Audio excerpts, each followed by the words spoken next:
প্রিয় দর্শক, ইলমুন নাহর পরিভাষায় হরফে আতফ অতীব গুরুত্বপূর্ণ একটি বিষয়। কেননা হরফে আতফ ব্যতীত আপনি কখনোই তারকিবে অভিজ্ঞতা অর্জন করতে পারবেন না। অধিকাংশ তারকিব করার ক্ষেত্রে আপনাকে অবশ্যই হরফে আতফের মুখোমুখি হতে হবে। তো হরফে আতফ আরবি পরিভাষায় ইলমুন নাহতে 10টি। ওয়াও, ফা, আও, সুম্মা, হাত্তা, ইম্মা, লা, বাল, আম, লাকিন। এই হরফগুলোকেই আমরা বিভিন্ন ইবারতের মধ্যে হরফে আতফ হিসেবে পেয়ে থাকি। যেমন আমি এখানে উদাহরণস্বরূপ লিখেছি যা জাইদুন সুম্মা খালিদুন। এখানে সুম্মা এই শব্দটা হচ্ছে হরফে আতফ।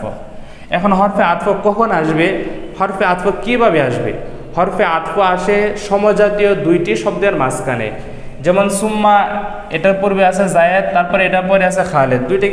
দুইটি কিন্তু সমজাতীয় হরফি, দুইটি কিন্তু সমজাতীয় ইসিমি। বিষয়টি এমন নয় যে এটা মুরাক্কাব আর এটা মুফরাদ, না, এটাও মুফরাদ এটাও মুফরাদ। তো হরফে আতফের ব্যবহারটা এমনই। যদি হরফে আতফ তার পূর্বে একটি ইসিম আসে তাহলে তারপরেও ইসিম আসতে হবে। যদি হরফে আতফ এর পূর্বে একটি মুরাক্কাব আসে তাহলে তারপরেও একটি মুরাক্কাব আসতে হবে। যদি হরফে আতফ এর পূর্বে একটি জুমলা আসে তাহলে তারপরেও একটি জুমলা আসতে হবে। সুতরাং হরফে আতফ এর পূর্বে যে শব্দটি থাকবে, যে ইবারতটি থাকবে, এটা হবে মাতুফে আলাই। আর হরফে আতফ এর পরে যে শব্দটি থাকবে সেটা হবে মাতুফ।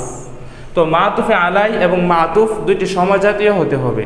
যদি প্রথমটি একজন ব্যক্তির নাম থাকে, দ্বিতীয়টিকেও আপনার একজন ব্যক্তিকেই ধরতে হবে। বিষয়টি এমন নয় যে যা জাইদুন ফেল ফাইল মিলে আপনি মাতুফে আলাই ধরবেন আর শুধু খালেদকে মাতুফ ধরবেন, না, এমন হবে না। আপনি মাতুফে আলাই যেমন যে শব্দকে ধরবেন, যে জাতীয় শব্দকে ধরবেন, মাতুফকেও আপনাকে ঠিক সেম জাতীয় শব্দকে ধরতে হবে। যেমন জাইদুন, তাহলে এখানে মাতুফে আলাই হবে, সুম্মা হরফে আতফ হবে, খালিদুন মাতুফ হবে। পরে এই মাতুফে আলাই এবং মাতুফ মিলে যা ফেলের ফাইল হবে, তারপরে ফেল ফাইল মিলে জুমলায় ফেলিয়া হবে। তারপরে দ্বিতীয় উদাহরণটুকু খেয়াল করুন, কলামু রশিদিন ও কুর্রাসাতু সাইদিন জাইদুন। দেখুন এখানে যে ওয়াও, এই শব্দটা হচ্ছে হরফে আতফ। তো এই ওয়াও এর পূর্বে কি আছে? কলামু রশিদিন, একটি মুরাক্কাব আছে, মুরাক্কাব ইজাফি। তারপরে ওর পরে কি আছে? কুর্রাসাতু জাইদিন, এটাও একটি মুরাক্কাব রয়েছে।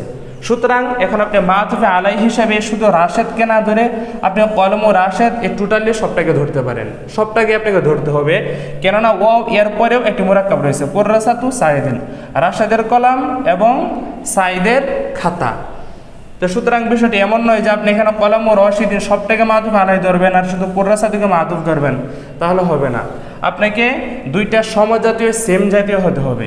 এই জন্য কলম ও রশিদিন এটা মুদাফ, রশিদিন এটা মুজাফ ইলাই, মুদাফ ইলাই মিলে মাতুফে আলাই ও হরফে আতফ কুর্রাসাতু এটি মুজাফ হবে, সাইদিন এটা মুজাফ ইলাই হবে।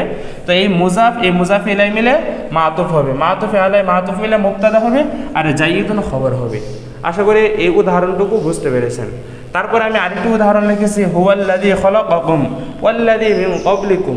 তিনি এমন সত্তা যিনি তোমাদেরকে সৃষ্টি করেছেন এবং তোমাদের পূর্ববর্তীদেরকেও তিনি সৃষ্টি করেছেন। দেখুন এখানে ওয়াও এই শব্দটা হরফে আতফ, তার পূর্বে কি আছে? আল্লাহ, তার পূর্বে আছে হুয়াল্লাযী খালাকাকুম, আর শেষে আছে ওয়াল্লাযী মিন ক্বাবলিকুম। তাহলে শেষে আছে ওয়াল্লাযী মিন ক্বাবলিকুম ইসমে মৌসুল থেকে। তো সুতরাং আপনাকে যদি মাতুফে আলাই ধরতে হয় তাহলে এটার মতো সমজাতীয় একটি মুরাক্কাবকেই ধরতে হবে। সুতরাং এখানে আপনাকে মাতুফে আলাই হিসেবে আল্লাযী খালাকাকুম এটাকে ধরতে হবে। এখানে কিন্তু আপনি এই হুয়াকে আনতে পারবেন না, কেননা হুয়াকে আনলে এটা পরিপূর্ণ একটা জুমলা হয়ে যাবে। কিন্তু তারপরে মাতুফ ধরার জন্য তো আপনি শেষে কোনো পরিপূর্ণ জুমলা পাচ্ছেন না। এই জন্য আপনাকে আল্লাযী খালাকাকুম এটাকে ধরতে হবে।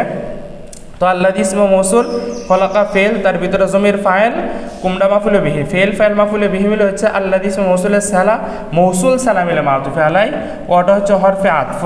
আর আল্লাযী ইসমে মৌসুল মিন হরফে জার ক্বাবলি মুজাফ কফ মুজাফ ইলাই।